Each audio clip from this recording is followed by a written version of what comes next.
Aku diusir dari rumahku sendiri pada malam ulang tahunku yang ke-27. Pergi. Kau hanya beban keluarga ini, teriak mertuaku sambil melempar tas lusuhku ke jalanan. Tapi pagi harinya, seluruh keluarga suamiku berlutut di depan pintu kantor tempatku bekerja. Sebelum kita lanjut, tulis asal kota Anda di komentar supaya silaturahim tetap terjalin. Jangan lupa like dan subscribe ke channel ini untuk mendukung kita supaya bisa terus menyajikan kisah penuh pelajaran hidup seperti ini. Aku menikahi Arjuna 3 tahun yang lalu, tapi sejujurnya, itu lebih terasa seperti transaksi jual-beli yang diselimuti ritual doa dan sungkeman.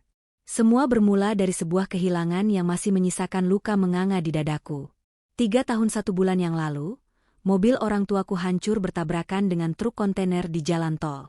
Aku, yang saat itu berusia 23 tahun, tiba-tiba menjadi sepotong puzzle yang tersisa, tanpa pasangannya, tanpa gambar utuh untuk dijadikan acuan. Dunia berubah menjadi ruang sunyi yang luas dan dingin. Di tengah keputusasaanku, keluarga Arjuna muncul seperti jawaban dari langit. Mereka adalah tetangga lama, dan ibu Arjuna, Bu Ratna, dengan wajah penuh belas kasihan, merangkulku erat di pemakaman. Kamu seperti anakku sendiri sekarang. Jangan khawatir, kami akan jaga kamu, bisiknya hangat. Kata-kata itu, di tengah badai kesedihanku, terasa seperti pelampung.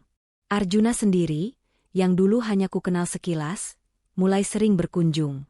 Dia membawakan makanan, menemani di malam-malam sunyi, dan mendengarkanku bercerita tentang ayah dan ibu dengan kesabaran yang membuat hatiku luluh. Dalam keterpurukanku, perhatiannya terasa seperti cahaya. Kamu nggak bisa hidup sendirian di rumah besar itu, Nay, kata Arjuna suatu sore, tangannya menggenggam tanganku. Ibuku bilang, lebih baik kita resmikan saja. Aku akan jaga kamu. Keluargaku akan jadi keluargamu. Aku melihat matanya, yang saat itu penuh dengan janji.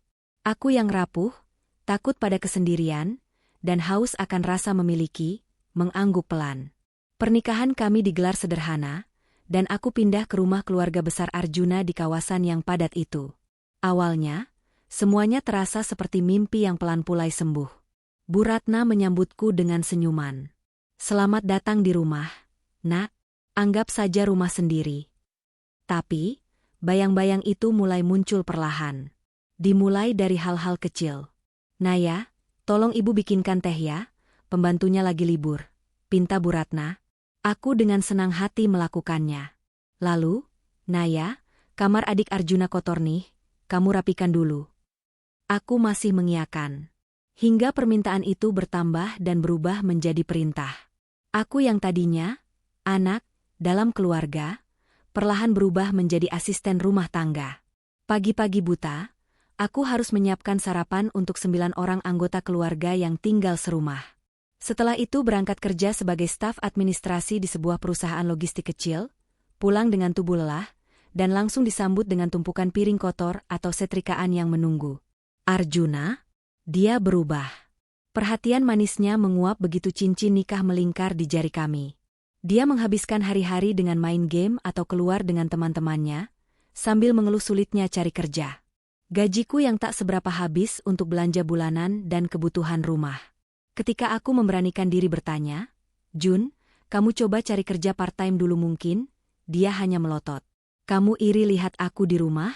Emang gajimu aja yang kecil? Jangan pelit. Ini kan juga buat keluarga. Suatu malam, saat aku sedang mencuci piring setelah makan malam, Bu Ratna duduk di kursi makan, mengawasiku. Naya, kamu itu harus bersyukur, ujarnya tiba-tiba, suaranya dingin. Bisa diterima di keluarga kami. Lihat, kamu kan sudah nggak punya siapa-siapa. Di sini kamu punya tempat tinggal, punya keluarga. Jadi jangan banyak mengeluh. Kerjakan tugasmu dengan ikhlas. Perkataan itu seperti tamparan. Aku membeku, tangan berbalur sabun cuci piring tercekat. Air matanya langsung memenuhi pelupuk mata, tapi aku tahan. Menetes pun tidak boleh. Menunjukkan kelemahan di depan mereka sama saja memberi mereka senjata baru. Di kamar kecil yang kusembunyikan di ujung lorong, bersama tumpukan perlengkapan mandi dan kain pel, itulah satu-satunya tempat aku bisa menangis. Di sanalah, setiap malam, aku meremas-remas handuk basah untuk meredam suara isakanku. Kenangan tentang pelukan hangat ibu, wejangan bijak ayah, datang menerjang. Rindu itu fisik, terasa seperti sakit di tulang dada. Aku memeluk lututku sendiri, bertanya dalam hati, apa ini yang ayah ibu harapkan untukku? Hidup seperti budak di rumah sendiri? Tapi, kemana lagi aku harus pergi? Rumah orang tuaku sudah dijual untuk biaya pemakaman, dan beberapa utang yang tak ku ketahui. Gajiku tak cukup untuk sewa kamar. Aku terjebak. Perkawinan yang awalnya kupikir adalah pelindung, ternyata adalah penjara yang dibalut kata, keluarga. Dan Arjuna, pria yang dulu kukira akan menjadi pasanganku melewati badai, ternyata hanyalah penonton yang ikut melempar batu saat aku tenggelam.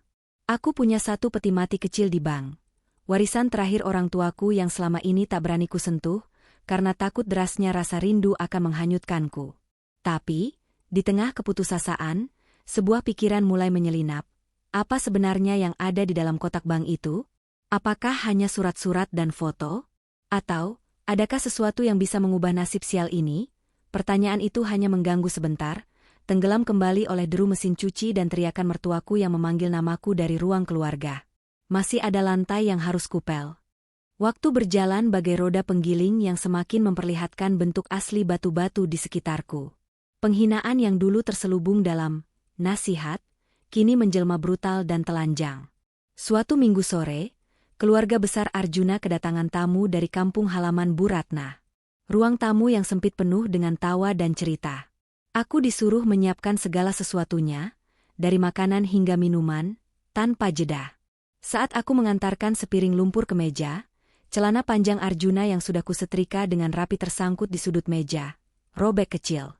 "Oh, maaf, Bu, ini anak saya ceroboh," seru Bu Ratna dengan nada malu pada tamunya, sebelum wajahnya berbalik padaku, dingin menusuk. "Naya, dasar tidak becus. Cuma setrika dan ngantar makanan aja gagal."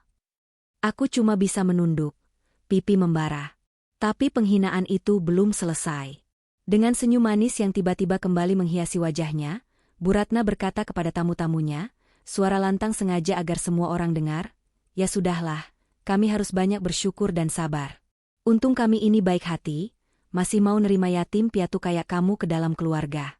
Coba bayangkan, hidup sendirian, gak punya siapa-siapa, kasihan kan?" Tawa kecil pecah di antara tamu-tamu itu. Ada yang mengangguk iba, tetapi pandangan mereka kepadaku berubah, dari sekadar pelayan menjadi objek belas kasihan yang patut direndahkan. Aku berdiri kaku di sana, seperti patung yang hancur di dalam. Kata-kata, yatim piatu, itu diucapkan bukan sebagai fakta, tapi sebagai senjata untuk melukai, untuk mengingatkanku betapa rendahnya posisiku. Sikap mereka merembet ke hal yang paling praktis, uang. Setiap tanggal gajian, Bu Ratna sudah menungguku di meja makan sehabis aku pulang kerja. "Gajinya, Naya. Ibu yang urus biar nggak boros," katanya dengan tangan terbuka, tanpa basa-basi. Aku harus menyerahkan amplop coklat itu sepenuhnya. Tak pernah ada pengembalian, tak pernah ada uang jajan. "Kamu kan di rumah semua kebutuhannya sudah disediakan." Begitu katanya jika aku memberanikan diri bertanya. Akibatnya, untuk membeli pembalut atau pasta gigi sekalipun, aku harus menyisihkan uang receh dari sisa belanja harian dengan susah payah, atau meminta tolong rekan kerja membelikan dulu. Rasanya seperti kembali menjadi anak kecil yang minta uang jajan, tapi tanpa kasih sayang. Arjuna, di tengah semua ini, justru menjauh. Dia mulai sering pulang larut, bau parfum mahal yang tidak pernah kukenal melekat di bajunya. Awalnya aku berpura-pura tidak tahu, sampai suatu hari, adik perempuannya yang paling usil, Siska, menghampiriku di dapur sambil menggoyangkan ponselnya. "Kakak, kamu tahu nggak?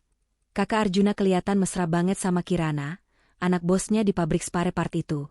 Katanya sih cuma teman kerja, tapi kok sering makan siang berdua ya? Lihat nih fotonya di Instagram Kirana." Bisiknya penuh racun, matanya bersinar menikmati penderitaanku. Aku melihat foto itu. Arjuna tersenyum lebar, tangan Kirana yang berhiaskan cincin dan gelang emas menempel di lengannya. Perempuan itu cantik, bergaya, dan dari segala yang terpampang di akunnya, mulai dari tas branded hingga liburan ke Bali, jelas berasal dari dunia yang berbeda denganku. Dunia yang mungkin diidamkan Arjuna. Rasa sakit itu tajam, menusuk langsung ke jantung. Tapi anehnya, di balik sakit, ada rasa kosong yang lebih besar. Aku terlalu lelah untuk bertengkar. Ketakutan yang lebih nyata menggantikan rasa cemburu, ketakutan kehilangan atap di atas kepala. Jika aku mengkonfrontasi Arjuna, jika aku membuat keributan, alasan apa lagi yang akan mereka gunakan untuk mengusirku? Diam, meski terasa seperti meminum racun pelan-pelan, adalah satu-satunya pilihan yang kelihatannya aman. Puncak dari semua pengabaian itu datang di hari ulang tahunku yang ke-26. Sepanjang hari, tidak ada yang mengucapkan selamat. Tidak ada pesan singkat, apalagi kue.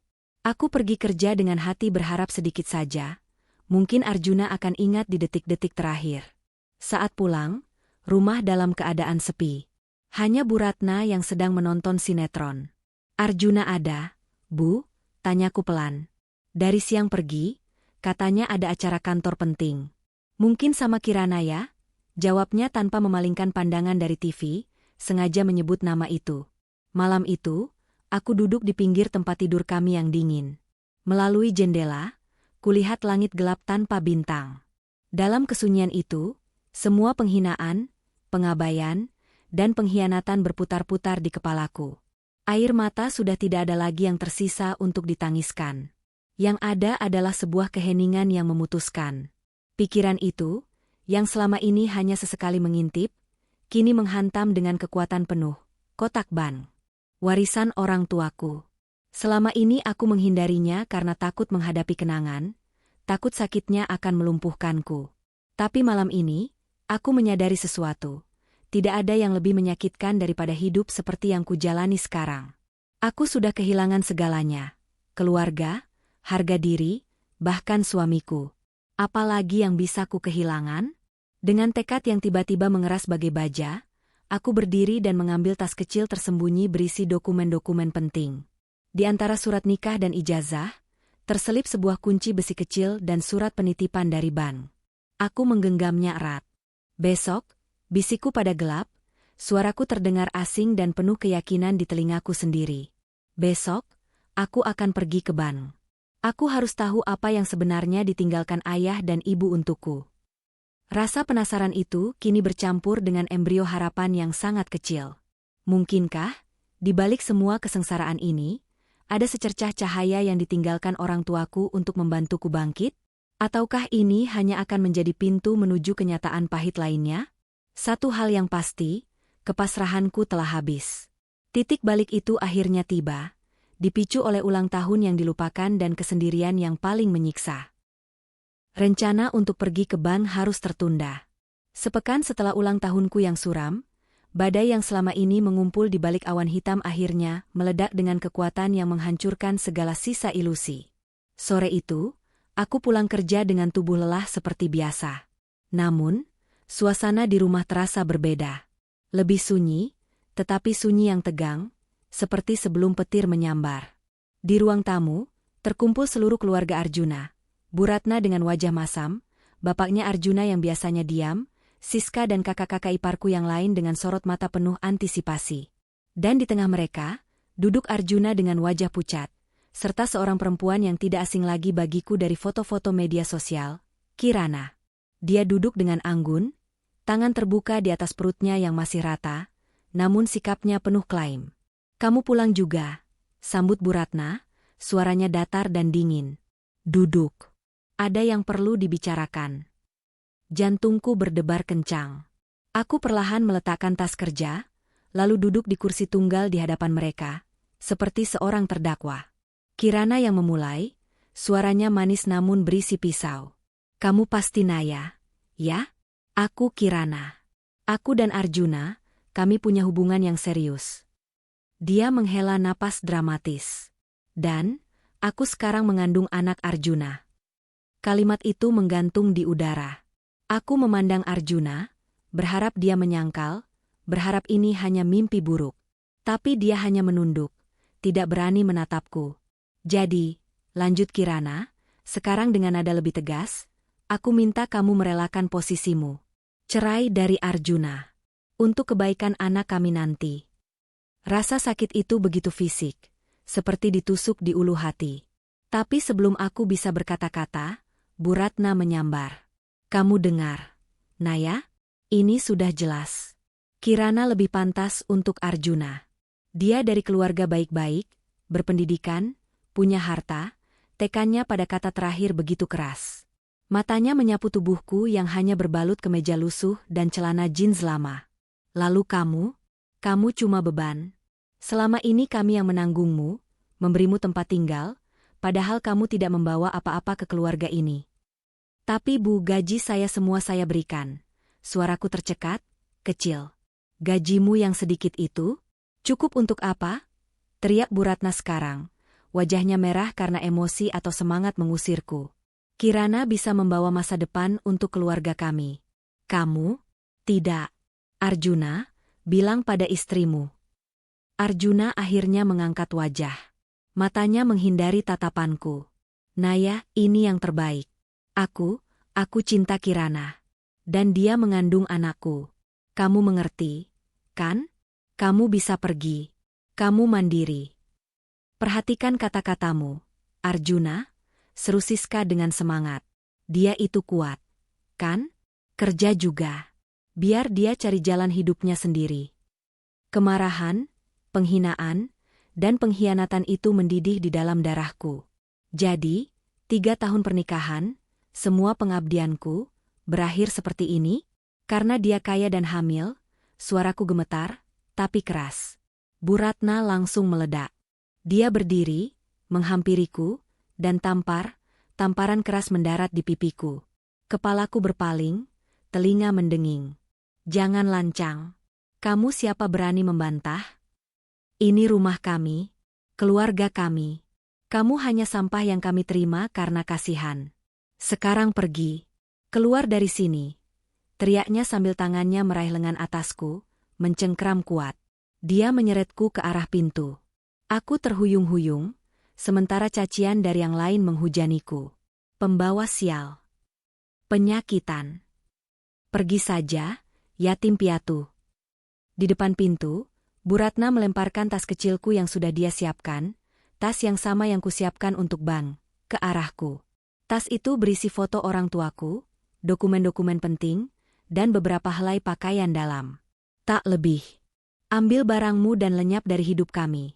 Hardiknya, lalu membanting pintu. Brak!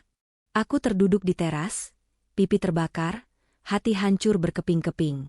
Langit mendadak gelap, dan butiran hujan besar mulai turun, seolah ikut meratapi nasibku. Air hujan bercampur air mata membasahi wajahku.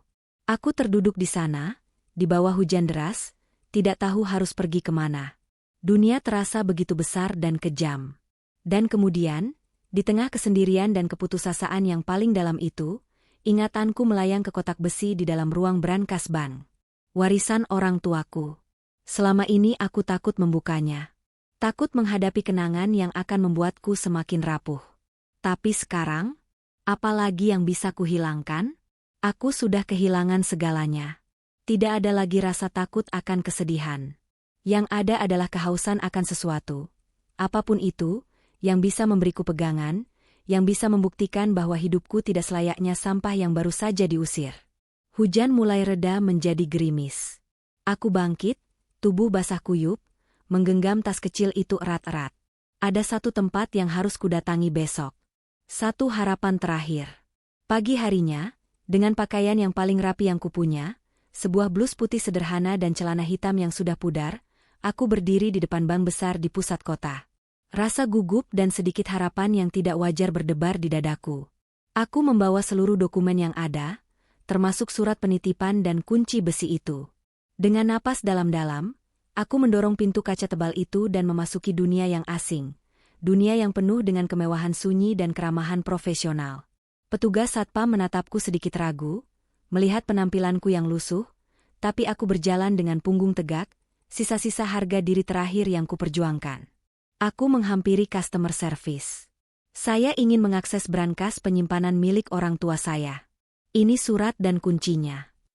Petugas wanita itu melihat dokumenku, lalu matanya terbuka lebar. Dia memandangiku, lalu kembali pada nama di surat itu. Tunggu sebentar, Bu. Saya perlu memanggil manajer kami. Dia berbalik dan berbisik sesuatu melalui telepon. Tak lama, seorang pria parubaya berjas rapi keluar dari ruang belakang. Wajahnya serius, matanya tajam. Dia mengambil dokumen dari petugas CS, membacanya dengan saksama. Lalu, pandangannya naik, menyapu wajahku dari atas ke bawah, dan terhenti. Ada sesuatu yang berubah di matanya. Sebuah kilatan pengenalan, keheranan, dan sesuatu yang mirip dengan rasa hormat.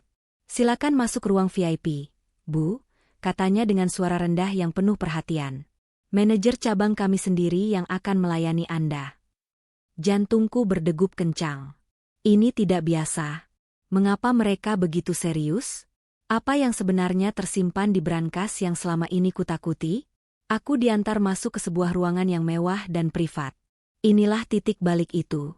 Sebuah titik di mana hidup seorang Naya yang diinjak-injak mungkin akan berakhir. Dan sesuatu, atau seseorang, yang sama sekali baru akan lahir dari puing-puing penghinaan di bawah hujan itu. Semuanya tergantung pada apa yang akan kudapatkan dari kotak besi peninggalan ayah dan ibuku.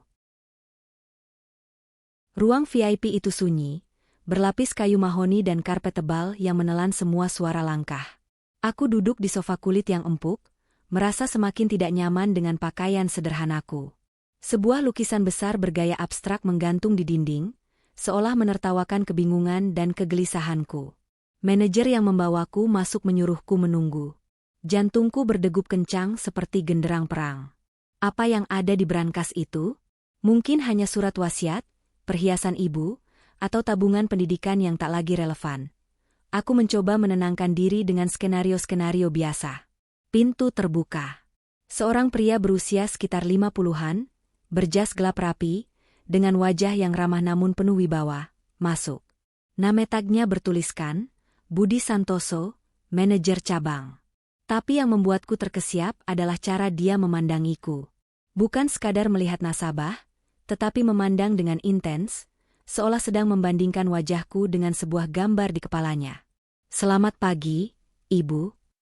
Dia mengulurkan tangan, lalu matanya jatuh pada dokumen yang kupegang. "Boleh saya lihat surat kuasa dan KTP Anda?" Dengan tangan sedikit gemetar, kuserahkan semua dokumen itu. Pak Budi memeriksanya dengan sangat saksama. Setiap huruf, setiap stempel. Dia mengangkat telepon di meja, memencet nomor pendek. "Tolong ambil kotak brankas nomor 047 dengan otorisasi level 1. Perintahnya singkat. Sambil menunggu, dia kembali menatapku. "Ibu, Naya Pradipta?" tanyanya, sebutan nama belakangku terdengar asing di telinga. Selama 3 tahun belakangan, aku hanya dikenal sebagai Naya, atau lebih sering, istri Arjuna. "Iya," jawabku pendek. "Dan orang tua ibu adalah almarhum Bapak Dirandra Pradipta dan Ibu Saraswati Pradipta." Mendengar nama lengkap orang tuaku diucapkan dengan hormat seperti itu, di tempat seperti ini, membuat dadaku sesak. "Iya, itu orang tua saya." Sesaat, ada keheningan yang berat. Kemudian, Pak Budi menarik napas dalam. Matanya berbinar dengan campuran rasa haru dan kekaguman. Saya tidak menyangka akan pernah bertemu dengan Anda, Bu. Selama bertahun-tahun kami menjaga aset-aset ini, dengan instruksi khusus dari pengacara keluarga, menunggu saat Anda datang." Aku bingung. Aset? Instruksi khusus. Sebelumnya menjawab, petugas ban membawa masuk sebuah kotak besi berukuran sedang, ditaruh di atas meja dengan hati-hati. Pak Budi mengangguk, lalu mengambil sebuah kunci master dari laci. Dengan kombinasi kunciku dan kuncinya, kotak itu terbuka. Isinya bukan hanya perhiasan atau surat-surat biasa. Di atas tumpukan dokumen berpenjilit kulit, terdapat sebuah amplop segel besar bertuliskan, "Untuk putri tercayaku, Naya."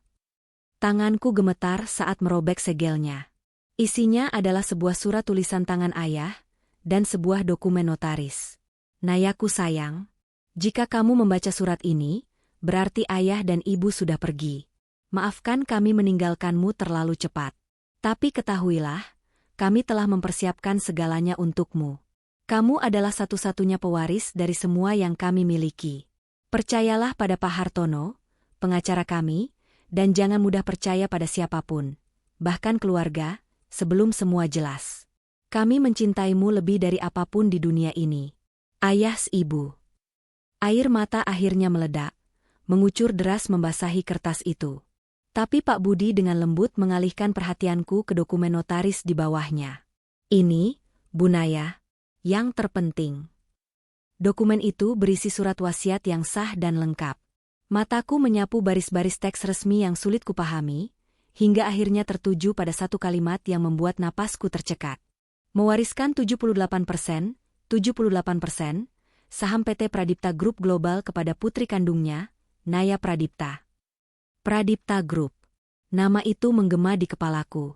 Sebuah nama yang sering kudengar di berita ekonomi, terpampang di gedung-gedung pencakar langit, sebuah konglomerat raksasa. Ayah saya, Dirandra Pradipta itu, yang Dirandra Pradipta, pendiri Pradipta Group, suaraku terputus-putus. Tak percaya. Ya, Bu, jawab Pak Budi, suaranya penuh hormat. Almarhum Bapak Dirandra adalah seorang visioner. Beliau mendirikan grup usaha dengan lebih dari 50 anak perusahaan, dari properti, perbankan, hingga teknologi. Nilai saham yang Anda pegang saat ini, sekitar 45 triliun rupiah. Angka itu mengguncang seluruh keberadaanku. 45 triliun kontras dengan gajiku yang 4 juta sebulan, dengan tas usang yang cuma berisi foto, dengan kehidupan sebagai beban. Dunia berputar. Aku merasa akan pingsan. Tapi, kenapa saya tidak tahu? Kenapa saya hidup seperti itu? Tanyaku, suara bergetar.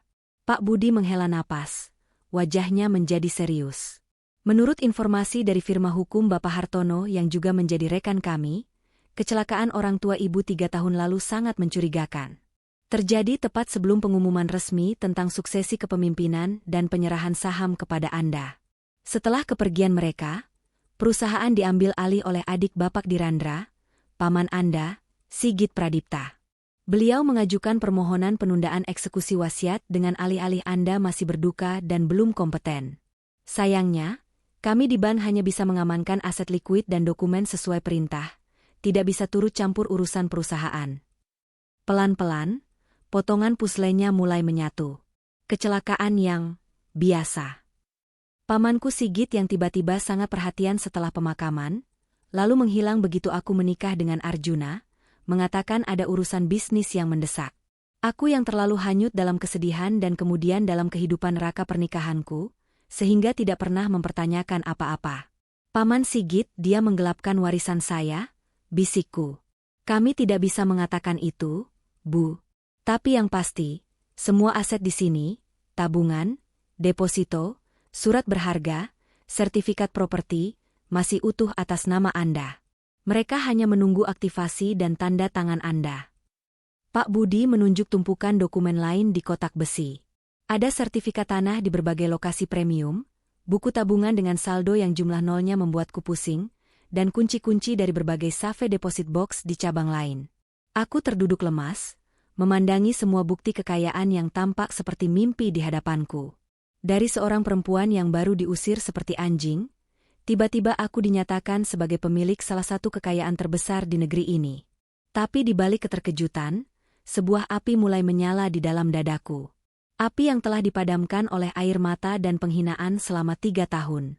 Rasa sakit karena dikhianati Arjuna, direndahkan mertuaku, kini bertransformasi menjadi sesuatu yang lain. Kekuatan. Pak Budi, kataku, suaraku tiba-tiba lebih tegas dari yang kukira. Saya butuh bantuan. Pertama, saya perlu menghubungi Pak Hartono. Kedua, saya butuh tempat tinggal yang aman dan rahasia. Dan ketiga, aku menatapnya, mata yang sama yang tadi menangis kini memancarkan tekad baja. Tidak seorang pun boleh tahu tentang kedatanganku hari ini atau identitasku yang sebenarnya. Saya masih ingin menjadi Naya yang mereka kenal, untuk sementara waktu. Senyum tipis muncul di wajah Pak Budi. Dia mengangguk, memahami maksudku. Saya paham, Bu Naya. Atau, mungkin saya harus memanggil Anda Direktur Utama? Gelar itu masih terasa asing, tapi aku menerimanya dengan anggukan perlahan. Naya yang lemah dan tertindas telah mati di teras rumah mertuanya semalam. Yang bangkit dari puing-puing itu adalah Naya Pradipta, pewaris sah sebuah kerajaan bisnis, dengan misi yang tiba-tiba menjadi sangat jelas. Mengambil kembali apa yang menjadi haknya, dan mencari tahu kebenaran di balik kematian orang tuanya. Perjalanan panjang baru saja dimulai. Dan uang 45 triliun itu bukan sekadar angka. Itu adalah amunisi. Hari-hari setelah pengungkapan identitasku berlalu seperti dalam kabut strategi yang intens. Pak Hartono, pengacara ayah yang setia dengan wajah teduh dan mata tajam, segera mengambil alih segalanya. Pertemuan pertama kami di sebuah apartemen Higrise yang baru saja menjadi milikku, salah satu dari banyak properti dalam portofolio, penuh dengan emosi. "Selamat datang di rumah Anda, Naya," ucap Pak Hartono, matanya berkaca-kaca. "Saya berjanji pada ayah Anda untuk menjaga Anda. Maafkan saya karena baru bisa menghubungi Anda sekarang. Setelah kecelakaan itu, semua jalur komunikasi diawasi, dan saya harus menyelamatkan bukti-bukti ini." Dia menepuk-nepuk koper kulit berisi dokumen. Pertanyaan pertama yang keluar dari mulutku adalah yang paling menyakitkan. "Ayah dan ibu, kecelakaan mereka, itu benar-benar kecelakaan, Pak." Dia menghela napas panjang. "Setelah penyelidikan internal kami yang sangat hati-hati, kami menemukan kejanggalan. Rem mobil yang seharusnya baru saja diservis, ternyata menunjukkan tanda-tanda sabotase halus. Pengemudi truk kontainer yang kabur, ternyata memiliki rekening yang menerima transfer besar seminggu sebelumnya dari perusahaan Shell di luar negeri. Semua mengarah pada satu kesimpulan, ini pembunuhan berencana." Dingin menusuk tulang belakangku. "Siapa?" bisikku, meski dalam hati sudah ada firasat mengerikan. "Semua bukti, meski belum cukup untuk pengadilan, mengarah ke Paman Sigit," jawabnya pelan. "Dia yang paling diuntungkan. Dia yang mendesak agar perusahaan segera dialihkan pengelolaannya. Dan dia yang selalu iri pada ayah Anda, sejak kecil." Rasa sakit itu berubah menjadi amarah yang membara. Pamanku itu, yang dulu selalu membawakan oleh-oleh dan menepuk kepalaku, ternyata serigala berbulu domba. "Kalau begitu, kita harus bergerak," kataku, suaraku dingin dan asing di telingaku sendiri. Tapi diam-diam. "Saya punya rencana." Pak Hartono mengangguk penuh perhatian. "Apa yang Anda inginkan?" "Saya ingin merahasiakan identitas saya sebagai Naya Pradipta. Biarkan keluarga Arjuna dan Paman Sigit berpikir saya masih perempuan lemah yang mereka usir. Saya ingin melihat sejauh mana keserakahan mereka," ujarku, tatapanku kosong menatap cakrawala kota dari lantai 60. "Dan untuk dunia bisnis, saya akan menjadi orang baru. Saya butuh transformasi total." Transformasi itu dimulai dengan hal yang paling kasat mata, penampilan. Di salon eksklusif, rambut panjang hitam yang selama ini hanya dikucir sederhana, dipotong menjadi bob pendek yang tajam dan modern. Penata rambutnya terkesima. "Potongan ini mengubah total aura Anda, Bu. Dari lembut jadi powerful." Kemudian, kacamata dengan lensa Blu-ray tipis namun dengan frame yang stylish. Tanpa koreksi penglihatan, tapi berhasil mengubah kontur wajahku dan menyembunyikan sorot mataku yang terlalu familiar. Makeup artis profesional mengajarku cara merias wajah yang bukan untuk menyembunyikan diri, tapi untuk menguasai perhatian. Alis yang lebih tajam, contouring yang memberi kesan tulang pipi tinggi, lipstik merah wine. Terakhir, pakaian. Semua baju-baju sederhana dan lusuh dibuang. Lemari pakaian di apartemen baruku dipenuhi dengan power suit warna netral, blus sutra, dan high heels yang elegan. Saat aku berdiri di depan cermin panjang untuk pertama kalinya, aku melihat seorang asing. Seorang wanita dengan postur tegak, tatapan dingin, dan aura otoritas yang memancar kuat. Dia bukan lagi Naya, istri Arjuna yang tertindas. Dia adalah Alin Pradipta. "Alin," gumamku pada bayangan di cermin. Nama yang cocok untuk memulai bab baru. Dengan identitas baru ini, aku mulai bergerak di bawah radar. Dengan dana dan kuasa yang kini ada di genggamanku, aku memerintahkan anak perusahaan investasi milik grup untuk membeli saham mayoritas PT Surya Kencana Logistik, perusahaan tempat Arjuna, dan Kirana, sebagai anak bos, bekerja. Transaksi dilakukan dengan sangat cepat dan diam-diam melalui beberapa pihak, sehingga tidak menimbulkan kecurigaan. Dalam hitungan hari, aku menjadi pemilik baru mereka, tanpa seorang pun di perusahaan itu, terutama Arjuna, yang mengetahuinya. Pertemuan Dewan Direksi pertama sebagai pemilik baru diadakan di ruang rapat mewah Gedung Surya Kencana. Aku masuk dengan langkah pasti, didampingi Pak Hartono dan beberapa staf kepercayaannya yang berperan sebagai tim Alin. Para direksi lama, termasuk Bos Kirana yang sombong itu, menyambut dengan sikap hati-hati dan penuh rasa ingin tahu. Selamat pagi. Saya Alin Pradipta, perwakilan dari pemegang saham mayoritas baru. Perkenalanku, suaraku terdengar jelas dan berwibawa, dengan intonasi yang berbeda dari suara Naya yang pelan. Aku melihat sekeliling ruangan, menikmati ketidaktahuan mereka. Saya akan melakukan evaluasi menyeluruh terhadap operasional dan SDM perusahaan ini. Performa adalah segalanya. Bos Kirana, Bapak Rudi, langsung mencoba mengambil muka. Tentu, Ibu Alin. Kami siap membantu. Putri saya, Kirana, adalah salah satu staf terbaik kami di bagian pemasaran. Aku tersenyum tipis. Saya akan menilainya sendiri, Bapak, dan semua orang. Dalam hati, sebuah rencana balas dendam yang dingin mulai terbentuk. Aku akan memecat Arjuna, tapi tidak sekarang. Aku akan membuatnya hancur perlahan, sama seperti caranya menghancurkan harga diriku selama ini. Sementara itu, investigasi terhadap Paman Sigit berjalan paralel. Tim penyelidik pribadi yang dipekerjakan Pak Hartono mulai mengumpulkan bukti-bukti baru, rekaman percakapan terselubung dengan rekan bisnis saingan, dokumen transfer dana gelap, dan laporan forensik keuangan yang menunjukkan penggelapan besar-besaran. Setiap temuan baru menambah bobot amarah dan kesedihanku. Kekayaan ayah, yang seharusnya digunakan untuk hal-hal mulia, ternyata dikorupsi oleh darah dagingnya sendiri. Malam itu, di apartemen yang sunyi, aku berdiri di balkon. Kota di bawahku berkelap-kelip, penuh dengan kehidupan dan kejahatan yang tak terlihat. Di satu sisi, ada keluarga Arjuna yang kupelajari dari jauh. Mereka sedang sibuk merencanakan pernikahan Arjuna dan Kirana, bersukacita dengan keberuntungan mereka. Di sisi lain, ada Paman Sigit yang masih berpesta pora dengan uang haram, mengira dirinya aman. Aku, Alin, atau Naya yang tersembunyi, berada di tengah-tengah mereka, seperti laba-laba yang dengan sabar merajut jaring. Penghinaan dan pengkhianatan telah mengubahku.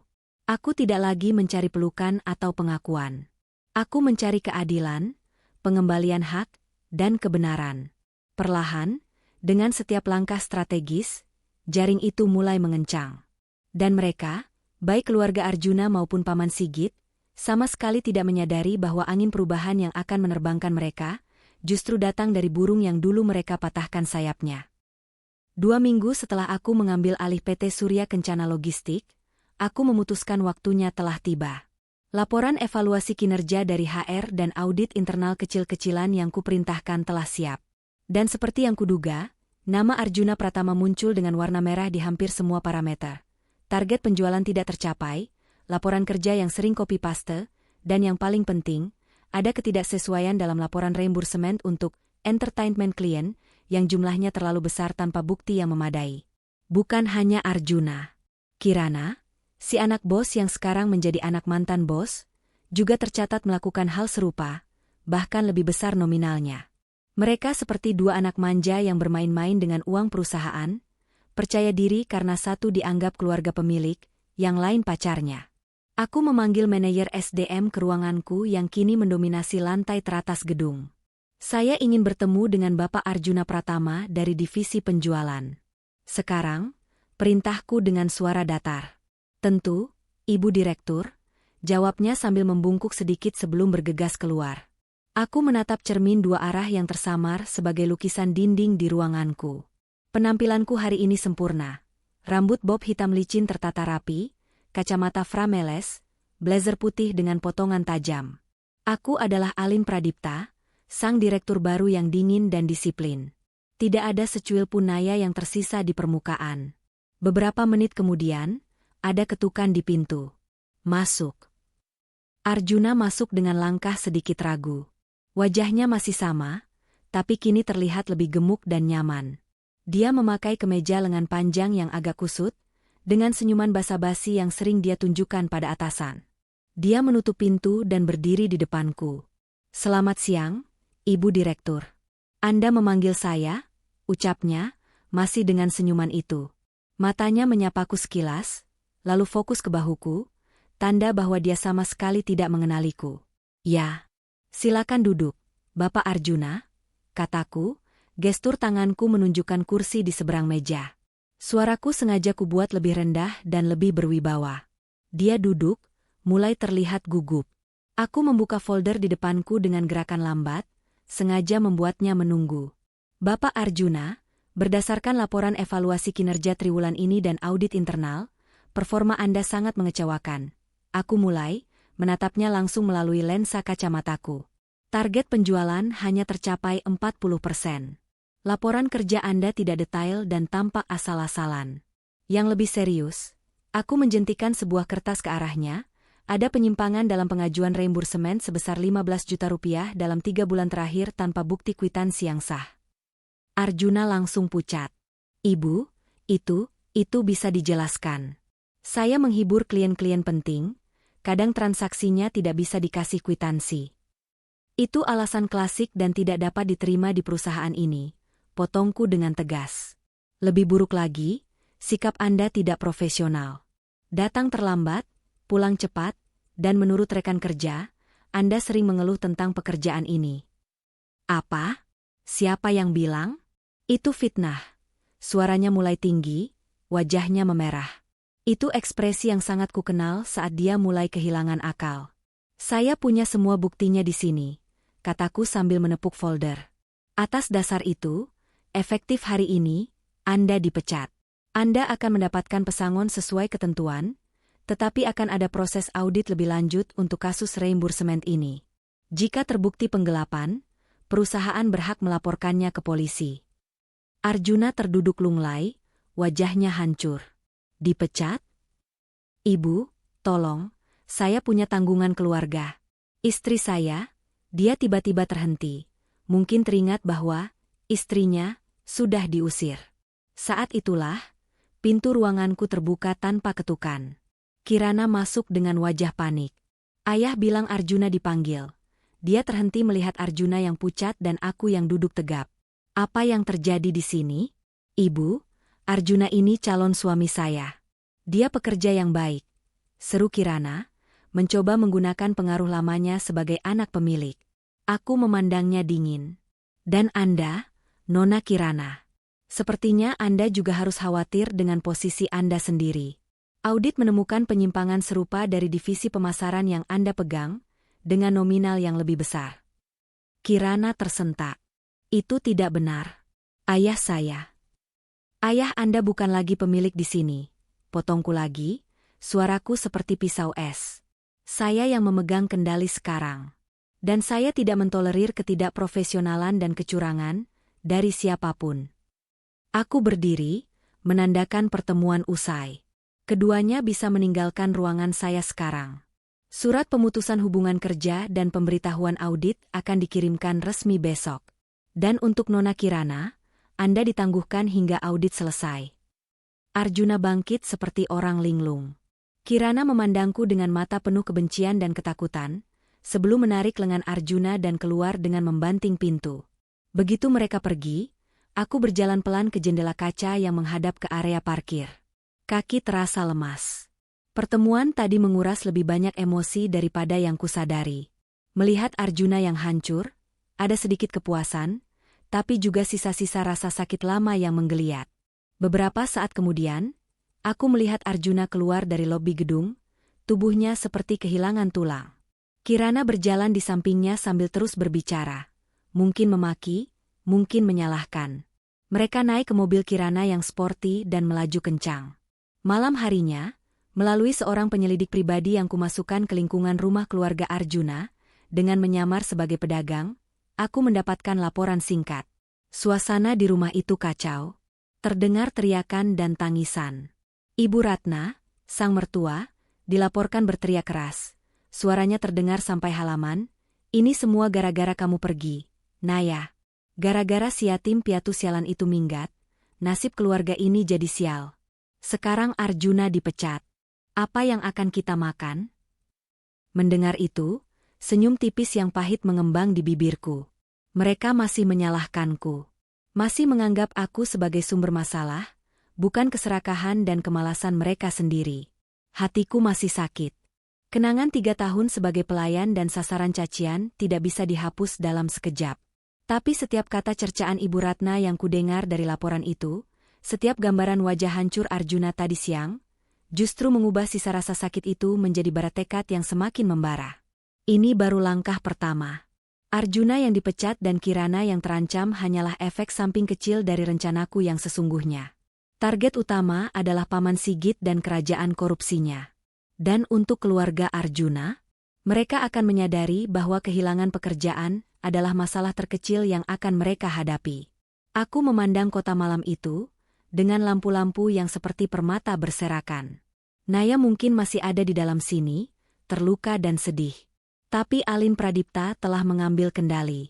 Dan dia tidak akan berhenti sampai semua yang dirampas darinya, baik harta, keadilan, maupun martabat, kembali ke tempat yang seharusnya. Kekuatan sejati, pikirku, bukan terletak pada balas dendam yang gegabah, tapi pada kemampuan untuk menunggu, merencanakan, dan menyerang tepat pada titik kelemahan musuh. Dan untuk itu, aku memiliki semua waktu dan sumber daya yang kubutuhkan. Kesibukan sebagai Direktur Alin di Surya Kencana kuserahkan sepenuhnya pada tim kepercayaan Pak Hartono. Fokus utamaku kini adalah satu, mengungkap seluruh konspirasi di balik Pradipta Group dan menghadapi Paman Sigit. Tim penyelidik khusus yang beranggotakan mantan penyidik KPK dan ahli forensik digital bekerja tanpa henti, membongkar lapisan demi lapisan kejahatan yang terstruktur rapi. Di dalam apartemen yang kini juga berfungsi sebagai pusat komando, bukti-bukti mulai bertumpuk di meja rapat khusus. Layar monitor besar memproyeksikan peta jaringan keuangan yang kompleks. Ini yang kami temukan, Bu Naya, ujar salah satu penyelidik, Anton, menunjuk ke diagram alir dana. 2 bulan sebelum kecelakaan mendiang orang tua Anda, terjadi serangkaian transfer dari perusahaan Shell di Kepulauan Kaiman ke rekening, atas nama seorang preman bayaran bernama Hendrik. Jumlahnya setara dengan 2 miliar rupiah. Layar berganti menunjukkan foto-foto hitam putih dari rekaman CCTV sebuah bengkel mobil mewah. Hendrik ini, dengan bantuan seorang mekanik yang disuap, melakukan sabotase pada sistem rem mobil Mercedes almarhum Bapak Dirandra. Mekaniknya sudah kami temukan dan mengaku. Dadaku sesak. Melihat bukti visual dari rencana pembunuhan orang tuaku membuat mual. Dan kaitannya dengan Paman Sigit. Disinilah pintarnya, Anton melanjutkan, menggeser ke dokumen lain. Perusahaan Shell itu ternyata dimiliki oleh salah satu kompetitor terbesar Pradipta Group di sektor properti, PT Graha Makmur. Tapi, pemilik akhirnya, setelah kami telusuri sampai ke level beneficial owner, adalah dia menjentikan jari, dan foto Paman Sigit dalam setelan safari muncul di layar, Sigit Pradipta, melalui beberapa lapisan kepemilikan silang. Ruangan sunyi sejenak. Meski sudah menduga, mendengar pengakuan bahwa pamanku sendiri yang merencanakan pembunuhan itu masih seperti pukulan telak. Jadi, skemanya adalah kolaborasi dengan kompetitor? Tanyaku, suaraku terdengar datar menahan gejolak. Tepat, sahut Pak Hartono yang duduk di ujung meja. Sigit dan CEO Graha Makmur, Handoko Wijaya, membuat kesepakatan gelap. Sigit akan menyingkirkan ayah Anda, mengambil alih perusahaan dengan alih-alih mengasuh Anda yang belum mampu. Lalu secara perlahan menjual aset-aset inti Pradipta Group ke Graha Makmur dengan harga di bawah pasar. Mereka akan membagi keuntungannya. Kecelakaan itu adalah pemantiknya. Layar kembali penuh dengan email-email rahasia yang berhasil dihack, percakapan WhatsApp yang disadap, dan draft kontrak jual-beli yang penuh dengan pasal-pasal merugikan. Semua mengarah ke Paman Sigit dan Handoko. Kami juga menemukan, Anton menambahkan, bahwa Sigit mulai curiga. Dia merasa ada yang tidak beres dengan beberapa transaksi saham belakangan ini dan mulai memerintahkan anak buahnya untuk menyelidiki siapa di balik pembelian-pembelian diam-diam itu. Dia mungkin belum tahu itu Anda, tapi dia tahu ada kekuatan baru yang bergerak. Pak Hartono menatapku serius. Ini artinya Anda dalam bahaya, Naya. Orang yang bisa merencanakan pembunuhan terhadap saudara kandungnya sendiri, tidak akan ragu untuk melenyapkan Anda jika dia tahu Anda mengancam tahtanya. Dingin merayap di tulang belakangku, tapi diikuti dengan amarah yang membakar ketakutan itu. Kalau begitu, kita harus bergerak lebih cepat. Kita harus mengalahkan dia di medan yang tidak dia duga. Di ruang rapat Dewan Direksi, di hadapan semua pemegang saham. Rapat Dewan Direksi Pradipta Group yang dijadwalkan rutin tiba-tiba menjadi sesi luar biasa setelah aku, sebagai pemegang saham mayoritas melalui beberapa entitas yang dikendalikan, mengajukan permintaan mendesak. Ruang rapat di lantai 60 Menara Pradipta dipenuhi dengan para direksi dan komisaris yang sudah berusia, wajah-wajah yang sebagian adalah rekan ayahku dulu, dan sebagian lagi adalah orang-orang baru yang dimasukkan Paman Sigit. Aku masuk tepat waktu. Kali ini, penampilanku lebih dari sekadar profesional. Aku memakai gaun pantsuit warna hitam pekat, potongan sempurna, rambut ditata selek ke belakang. Aku adalah personifikasi kekuasaan yang dingin.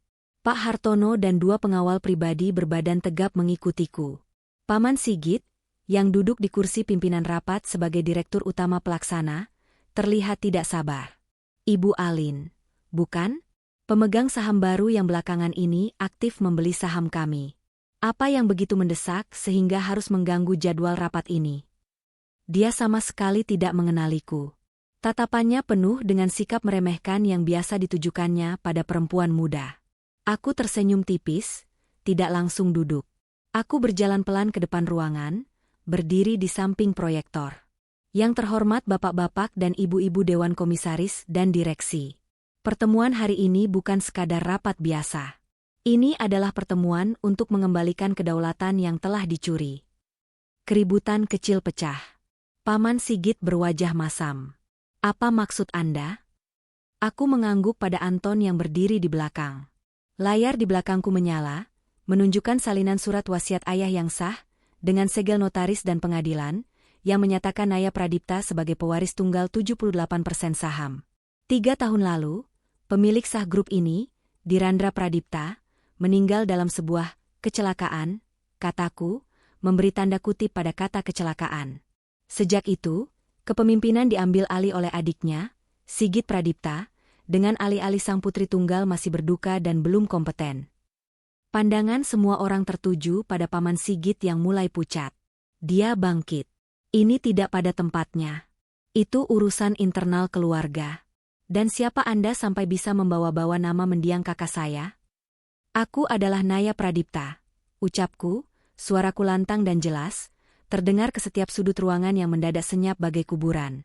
Putri tunggal Dirandra dan Saraswati Pradipta. Dan saya di sini untuk mengambil kembali apa yang menjadi hak saya. Kebingungan dan keheranan melanda ruangan. Mereka memandangiku, si Alin, yang col, lalu memandang foto Naya kecil yang muncul di layar berikutnya, berdampingan dengan ayah dan ibu. Bohong, teriak Paman Sigit, wajahnya merah padam. Ini penipuan. Naya, keponakan saya itu perempuan sederhana, tidak seperti Anda. Ini konspirasi untuk merebut perusahaan. Bohong, balasku dengan tenang. Aku menggeser selide. Mari kita bicara tentang kebohongan yang sesungguhnya.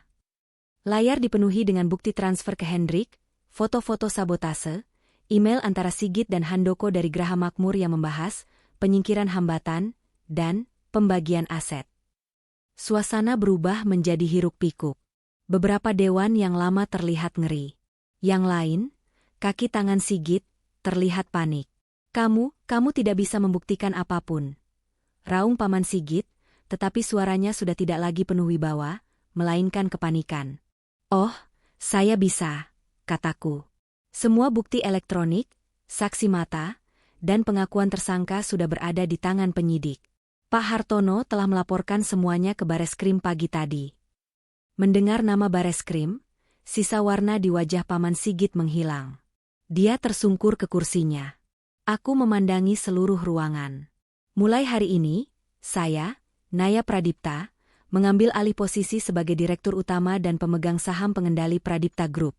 Segala keputusan dan transaksi yang dibuat oleh Sigit Pradipta dalam 3 tahun terakhir akan diaudit ulang. Bagi yang bekerja sama dengannya secara tidak wajar, saya sarankan untuk mulai mencari pengacara. Kudengar suara pintu ruang rapat terbuka. Beberapa orang berpakaian preman, ternyata tim penyidik dari Bareskrim yang sudah menunggu di luar, masuk dengan diantar oleh satpam perusahaan yang kini sudah berada di pihakku. Bapak Sigit Pradipta, ujar penyidik utama sambil menunjukkan surat perintah. Anda kami tangkap atas dugaan pembunuhan berencana, konspirasi, dan penggelapan aset. Anda memiliki hak untuk didampingi pengacara. Paman Sigit dibimbing keluar dari ruangan dengan tangan diborgol. Tatapannya yang terakhir kepadaku penuh dengan kebencian dan ketakutan yang tak terperi. Setelah keributan itu mereda, aku berdiri di depan meja direksi yang kini kosong. Rasa sedih, marah, dan sebuah kemenangan pahit bercampur aduk. Ayah, Ibu, aku sudah membuka kebenarannya. Tapi ini belum selesai. Baru satu musuh yang jatuh. Masih ada keluarga lain yang harus mempertanggungjawabkan perbuatan mereka. Dan untuk mereka, hukumannya tidak akan berupa borgol, melainkan sesuatu yang lebih halus dan lebih pahit. Menyaksikan semua impian harta mereka runtuh, persis seperti yang mereka lakukan padaku. Keesokan hari setelah penangkapan Paman Sigit, media meledak. Headline di seluruh portal berita, koran, dan televisi ramai memberitakan satu hal, misteri terungkap, Naya Pradipta, putri tunggal Dirandra Pradipta, kembali dan ambil alih kendali grup raksasa. Foto-foto lama keluargaku, aku kecil dengan senyum lepas di antara pelukan ayah dan ibu, tersebar di mana-mana. Foto itu kontras sekali dengan foto terbaruku sebagai Alin, dengan tatapan tajam dan kewibawaan yang tak terbantahkan. Aku memantau semua ini dari kantor baruku yang megah di gedung utama Pradipta Group, lantai 70. Rasa itu campur aduk. Ada kepuasan, ada kemenangan pahit, ada juga kesedihan yang tak pernah benar-benar pergi. Tapi satu hal yang pasti, babak baru dalam hidupku telah dimulai. Lalu, seperti yang sudah kuduga, mereka datang. Sekitar pukul 11 pagi, sekretaris pribadiku, Mbak Ani, masuk dengan wajah sedikit cemas. Bu Direktur, ada segerombolan orang di lobi bawah. Mereka ngotot ingin bertemu Anda. Mengaku keluarga. Namanya, Ratna, Arjuna, dan beberapa lainnya. Mereka terlihat sangat gaduh. Sebuah senyum tipis dan dingin mengembang di bibirku. Biarkan mereka naik ke ruang tunggu eksekutif, Mbak Ani. Tapi bukan ke ruang saya. Biarkan mereka menunggu. Dan pastikan keamanan berjaga. Apa tidak lebih baik diusir saja, Bu? Mereka seperti bermasalah. Tidak, jawabku. Saya ingin mendengar apa yang akan mereka katakan. Atas nama keluarga. Selama 1 jam penuh, aku sengaja membiarkan mereka menunggu. Aku tahu, bagi orang-orang seperti mereka, menunggu di ruang mewah yang membuat mereka merasa kecil dan tidak berdaya adalah siksaan tersendiri. Aku memantau mereka melalui CCTV ruang tunggu. Ibu Ratna mondar-mandir tak karuan, wajahnya pucat dan penuh peluh. Arjuna duduk membungkuk, wajahnya tertanam di telapak tangan. Yang lain, Siska, kakak-kakak iparku, duduk kaku. Matanya melototi setiap kemewahan di sekitar mereka dengan campuran rasa ingin memiliki dan ketakutan. Akhirnya, aku memutuskan untuk turun. Aku tidak ingin mereka mencemari ruang kerjaku. Aku masuk ke ruang tunggu dengan langkah tenang, didampingi 2 asisten dan 1 pengawal. Seketika itu juga, suasana meledak. Ibu Ratna adalah yang pertama bergerak. Dia bukan lagi perempuan garang yang menamparku. Dia merangkak, benar-benar merangkak, menyusuri karpet tebal, dan berlutut di depanku, tangannya meraih ujung celanaku yang mahal. Naya, Mama minta maaf. Mama salah. Mama nggak tahu. Nak, kalau Mama tahu kamu. Dia terisak-isak.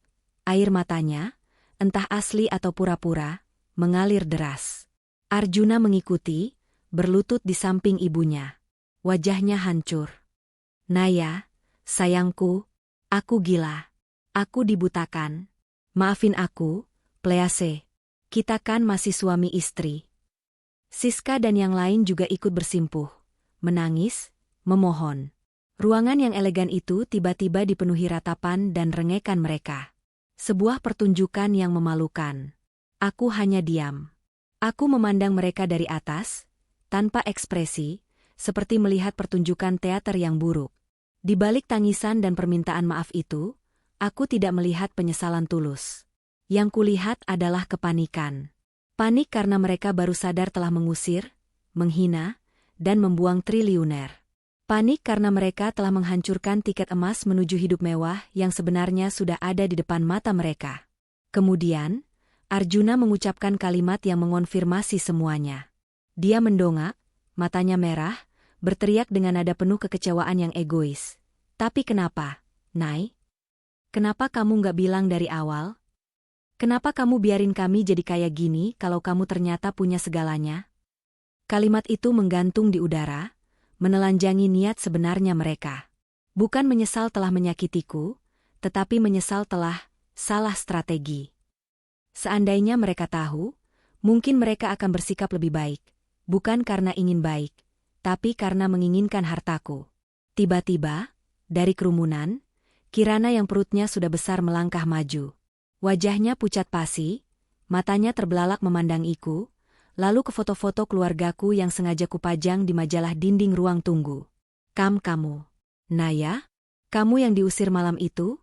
Bisiknya, napasnya mulai tersengal. Kamu, pemilik Pradipta Group? Aku mengangguk perlahan, masih tanpa bicara. Kirana memandang Bu Ratna yang masih bersimpuh, lalu ke Arjuna. Realitas yang terlalu berat untuknya. Calon mertuanya baru saja mengusir perempuan terkaya dari rumahnya sendiri. Impiannya menjadi nyonya besar dalam keluarga Arjuna tiba-tiba berubah menjadi lelucon paling pahit. Tidak mungkin. Gumamnya, tangannya memegangi perutnya. Lalu, matanya berputar ke belakang dan tubuhnya limbung. Dia pingsan, jatuh terjengkang di atas karpet mewah. Keributan pun terjadi. Keluarga Arjuna berhamburan menolong Kirana, berteriak histeris. Pengawalku segera turun tangan, memanggil tim medis gedung. Di tengah kekacauan itu, aku tetap berdiri tegak. Hatiku berdebar, tapi bukan karena kasihan, melainkan karena sebuah penegasan. Aku melihat dengan mata kepalaku sendiri betapa rendah dan tamaknya mereka. Semua kerinduan akan pengakuan dan cinta dari keluarga, ini akhirnya pupus sepenuhnya. Aku memberi isyarat pada pengawal. Tolong bawa mereka keluar. Semuanya. Dan tolong pastikan Nona Kirana mendapat pertolongan medis. Mereka mulai digiring keluar. Bu Ratna masih mencoba merangkak ke arahku. Naya, jangan. Mama mohon. Kita keluarga. Aku memandangnya untuk terakhir kalinya. Suaraku akhirnya keluar, tenang namun mematikan. Kita bukan keluarga. Kita tidak pernah. Anda hanya penjaga kos yang kejam, dan saya adalah penyewa malang yang sudah pergi. Sekarang, keluarlah dari kehidupan saya. Wajah Bu Ratna hancur berkeping-keping.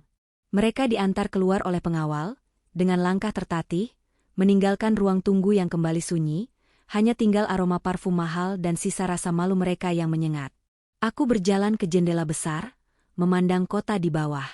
Aku tidak membalas dendam dengan kekerasan atau humiliasi lebih lanjut. Aku membiarkan mereka pergi dengan membawa satu hukuman terberat yang bisa mereka terima. Kesadaran bahwa mereka telah menjadi orang-orang paling bodoh dan tamak yang mengusir rezeki terbesar dari hidup mereka sendiri. Mereka akan hidup dengan penyesalan yang menggerogoti, dengan pandangan sinis dari tetangga yang tahu kisah mereka. Dan dengan masa depan yang suram, tanpa Arjuna yang bekerja dan tanpa tumpuan. Balas dendam yang sempurna bukanlah menyakiti fisik mereka, melainkan membiarkan mereka menyaksikan kejayaanku dari jauh, sambil mengunyah rasa penyesalan dan malu itu setiap hari untuk selamanya. Aku menarik napas dalam-dalam. Babak dengan keluarga Arjuna telah usai. Kini, waktuku untuk membangun kembali warisan ayah, dan yang lebih penting, untuk memulai hidup baru sebagai Naya Pradipta seutuhnya.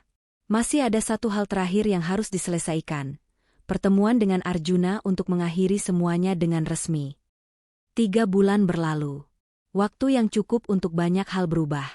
Paman Sigit resmi ditahan, menunggu proses persidangan yang berjalan dengan bukti-bukti sekuat baja. Suatu sore, Pak Hartono datang ke kantorku dengan senyum lega di wajahnya. Putusan sela untuk penyitaan aset. Semua yang digelapkan Paman Sigit secara perlahan akan kembali. Dan ada pengakuan dari Handoko dari Graha Makmur. Dia bersedia menjadi saksi korban dengan imbalan pengurangan hukuman. Konspirasi itu benar-benar runtuh. Naya? Aku mengangguk, rasa sesak di dada yang sudah lama mengganggu perlahan mulai reda. Terima kasih, Pak Hartono. Tanpa bantuan Anda, semua ini tidak mungkin. Kini, perhatianku sepenuhnya pada Pradipta Group. Bukan hanya untuk membesarkannya, tapi untuk mengembalikan jiwanya sesuai visi ayah dan ibu. Di rapat dewan yang penuh dengan wajah-wajah baru yang kupercayai, aku memaparkan rencana besar. Kita akan alokasikan 20% dari keuntungan bersih grup setiap tahun untuk membangun dan mengelola sekolah serta rumah sakit gratis, khusus untuk anak-anak yatim piatu dan keluarga tidak mampu. Ini bukan CSR biasa. Ini adalah misi kita.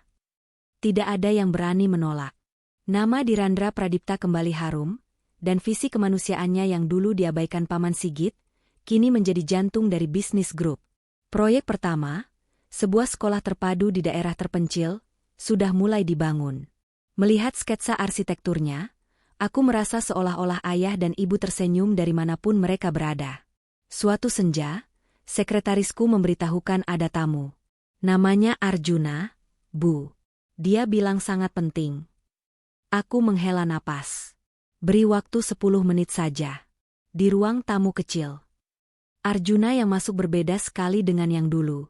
Bajunya sederhana, wajahnya lesu, ada lingkaran hitam di bawah mata yang menunjukkan malam-malam tanpa tidur. Dia membawa sebuah amplop kecil. Naya, suaranya parau. Dia tidak berani menatapku langsung. Aku cuma mau mengembalikan ini. Dia letakkan amplop itu di atas meja. Melalui plastik transparannya, kulihat kilau emas yang kusam, cincin nikah kami. Aku sudah terima surat panggilan pengadilan untuk gugatan ceraimu, kataku dengan tenang. Ini hanya formalitas. Tapi terima kasih sudah membawa cincinnya.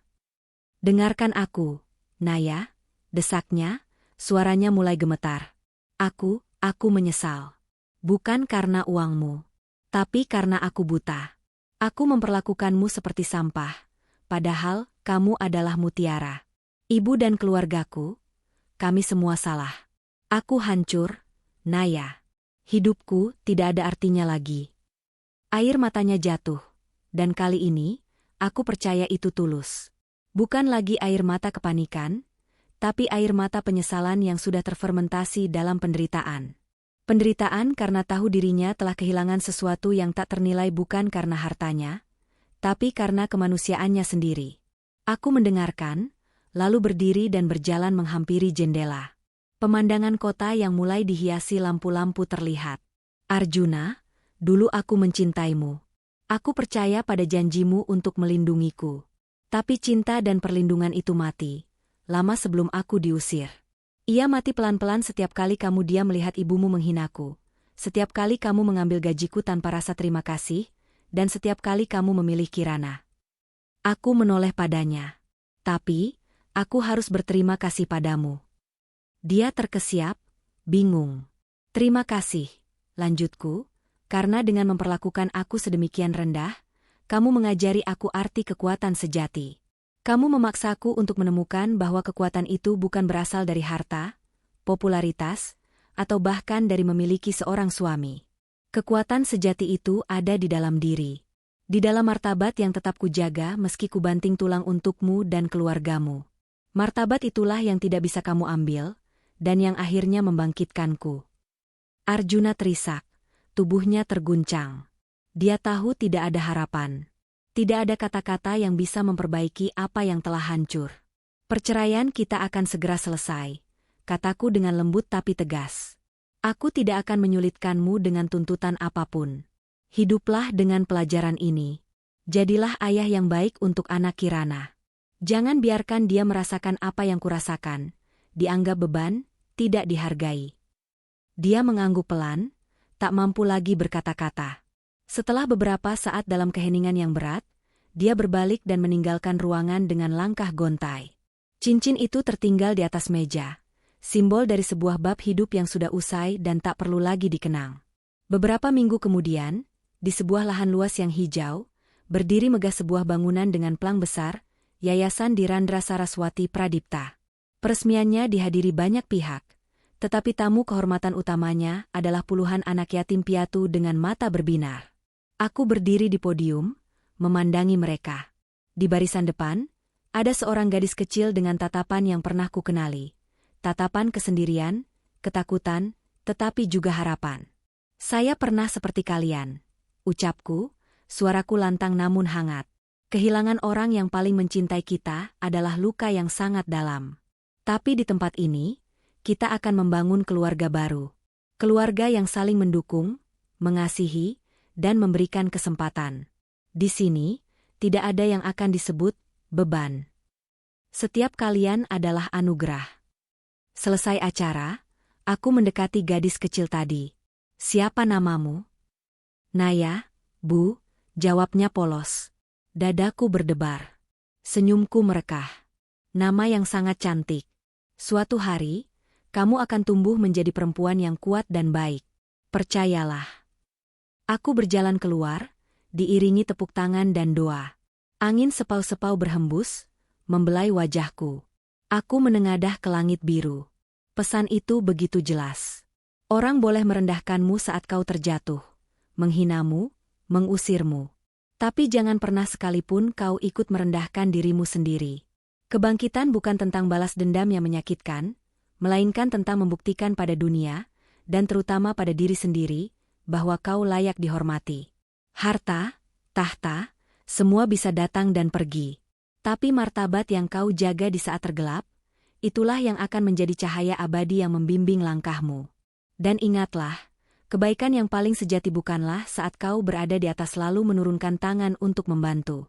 Kebaikan sejati adalah saat kau terpuruk di bawah, diinjak-injak, hampir kehilangan segalanya, tetapi tetap memilih untuk tidak kehilangan kemanusiaanmu. Untuk tidak menjadi pahit. Untuk tetap percaya bahwa setelah malam yang gelap, akan selalu ada fajar. Aku, Naya Pradipta, telah menemukan fajarku. Dan kini, aku akan menjadi matahari bagi mereka yang masih berjuang di dalam gelap. Selesai.